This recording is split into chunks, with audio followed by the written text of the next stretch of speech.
Right, well, Jamie, first of all, tell us, you made the full transition from professional footballer to coach. Tell us about how that's come about. It came about quite a while ago, to be honest, Sam. Around 10 years ago now, when I was playing part-time football, I decided that I wanted to get into coaching. And here I am, kind of 10 years later, just started a role within the academy. So really enjoying it and looking to progress as and when necessary, really. And you pretty much missed the role of United, mate, as you say, you're doing the role with the academy, but you're doing some work with the trust as well. Tell us about both. Yeah, loving both. So I came back to the trust around 3.5 years ago, trying to build a player pathway programme where we're getting kids in at really young ages who are not quite at the level of the academy, if you like, and trying to take things from there. Once they leave school, we have the facility for them to come to on our college programme, and that, alongside that, they will then play football. So obviously education is our priority with that. However, alongside that, we have regular fixtures against other football clubs, and then from there, should anybody show any kind of promise, that's when we'll try and promote them into non-league football. And hold it there. What do I need to have before that ball arrives? Information, yeah. An option, yeah. But what else more than anything? Huh? Yeah. So if Jack, pass me that.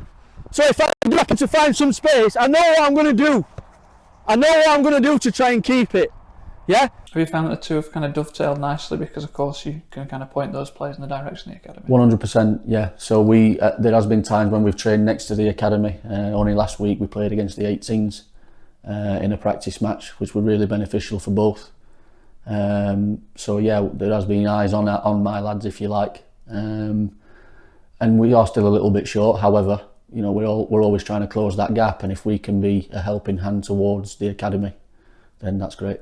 The work that you're doing is kind of exemplifies what Youth Development Week is all about, in terms of everyone wants to become a professional footballer at the end of their football and education, but as you'll know, it's more than that in this town, isn't it? It's an opportunity for these youngsters to get an education and get a background as Correct, well. Yeah, I think you've got to manage your expectations, especially with the lads within the trust. Yes, there's some good players, of course, but as I said previous, we're not quite at the level of the under-18s or an academy, so education is their priority. We're always banging that drum. Alongside it, that's when the football comes, and that's when I'll come in. But managing their expectations is part and parcel of my job as well. We have had lads go into non-league football already this year, which is great, and I think that's the realistic option for them at this moment in time. If they manage to kick on again, that's great, and taking a step up the ladder. But the football world is so ruthless, if you like, and the standard's always getting better. So they have to realise where they're at, but we're currently, at the minute, I believe we're thriving with what we're doing, and it's just important now that we try and keep moving forwards as a group of staff and group of young people. The fact that you're an ex-player doesn't automatically qualify you to be a good coach, but how far do those lived experiences go in terms of passing that on to the young lads? Huge.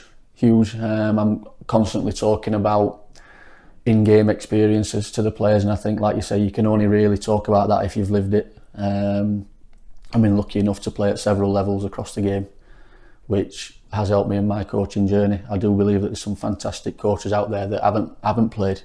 Even you look in our academy now, there's people in there that haven't quite played at the level that I might have, but they're still fantastic coaches. So I'm trying to take a little bit off everybody, if you like, but passing that knowledge down really does help, and to then see the player take that on board and improve for it themselves is where I think we as coaches get our joy. Go on, Kieran, you have to go and get that one for me. Sorry, first mistake on camera, sorry. 2007, that's last time I got one wrong, yes.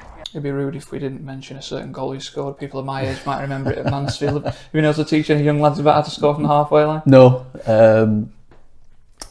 an extraordinary moment for me, really.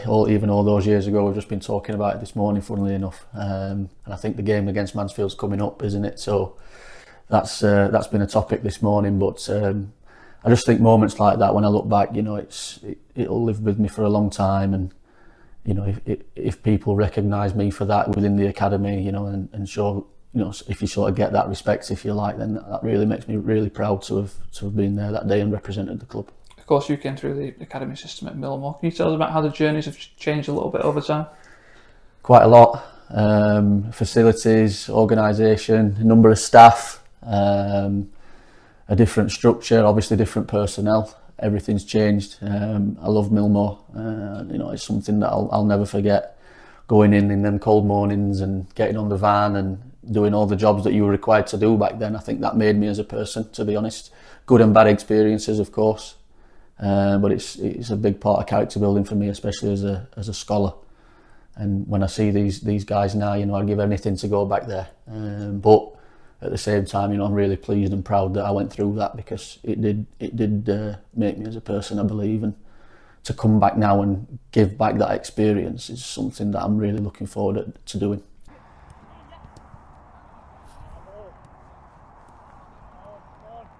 Playing here! Playing here!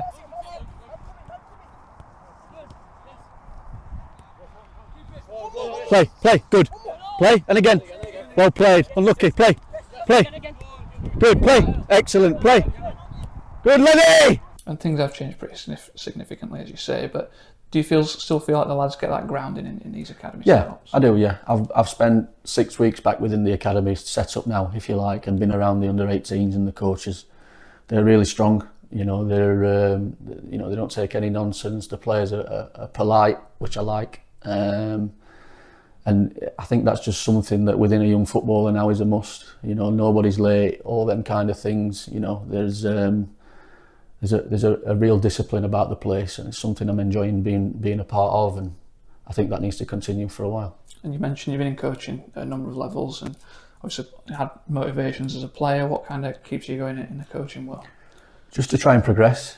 I'm fully aware that that progression, you can't pick and choose, if you like. You have to wait for your opportunity. But I think putting yourself in the shop window, making people aware that you are ready to step up, getting your qualifications, which I'm currently trying to do.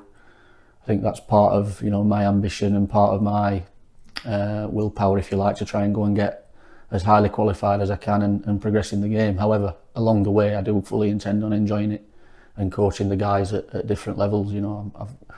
I've had some success in these first 6 weeks, which I'm pleased about. Seeing it from a playing point of view, if you like, the players have really responded, and I think that's all I can do. And if they go on to progress to 18s football and beyond, then I think that's my job done. And of course, this interview is for Youth Development Week. You've played in the academy, you're coaching the academy now. What is it that makes kind of academy football so special? The environment, certainly. The dreams of a young player trying to make it through out here onto the stadium. That's all I ever wanted to do, and I'm pretty sure that in every player I've coached over these last 6 weeks, that's all that's in their minds. There's going to be hurdles and ups and downs along the way, that is for sure. But if we can manage to get somebody out there on that pitch over the next 1, 2, 3 years, then in my eyes that really is job done. Of course, we want to try and win as many games as we can, but for me the ultimate goal is seeing somebody out there, and I think the work that we put in is what makes it special, because when we see that end result, that's where we'll get our joy.